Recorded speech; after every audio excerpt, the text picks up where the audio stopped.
नमस्कार, मी प्रशांत बुगले, पवन agro product कंपनीकडून आलेलो आहे. आपले काकोडा गावचे शेतकरी होते. तुमचं नाव आणि मोबाईल नंबर एकदा सांगून द्या. सुधाकर काटे माझं नाव.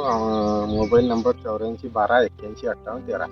यांना आपण पवन ॲग्रोचे 25-25 स्पीड ज्या नावानं येतं ते आणि बनाना स्पेशल हे असे 2 प्रोडक्ट आपण पोंगे भरायला रिकमेंड केलेलं होतं. बगीच्याची वाढ होत नव्हती, त्याच्यामुळे हे वाढ आपण पोंगे भरले. तर पोंगे भरल्यानंतर जी गॅपिंग आहे ही जोरात सुटलेली आहे आणि तुम्ही सगळ्या दूर पाहू शकता. कुठेही इथेही बघा, इथं पण जे आहे तेही गॅपिंग चांगल्या प्रकारे आहे. आणि दुसरं एक विशेष की पोंगा जो आहे हा पण सरळ निघाला आहे. पूर्ण प्लॉटमध्ये तुम्ही आता पाहू शकता की पोंगे पण सरळ निघत आहे आणि हाईट पण आणि क्वालिटी पण चांगली आलेली आहे. तर तुम्ही किती दिवस झाले? एक 10 ते 12 दिवस झाले वाटतं त्याला देऊन. 12 दिवस. तर 12 दिवसात आलेले हे सगळे रिझल्ट आहे. तर तुम्हाला काय वाटतं की रिझल्ट समाधानी आहे किंवा नाही आहे? हो, एक नंबर. तर आमच्या सगळ्या शेतकरी बांधवांना पण सांगा की तुम्ही एकदा पवन ॲग्रोचे 25-25 वापरा, तुम्ही मला लय फरक दिसेल त्याला. धन्यवाद.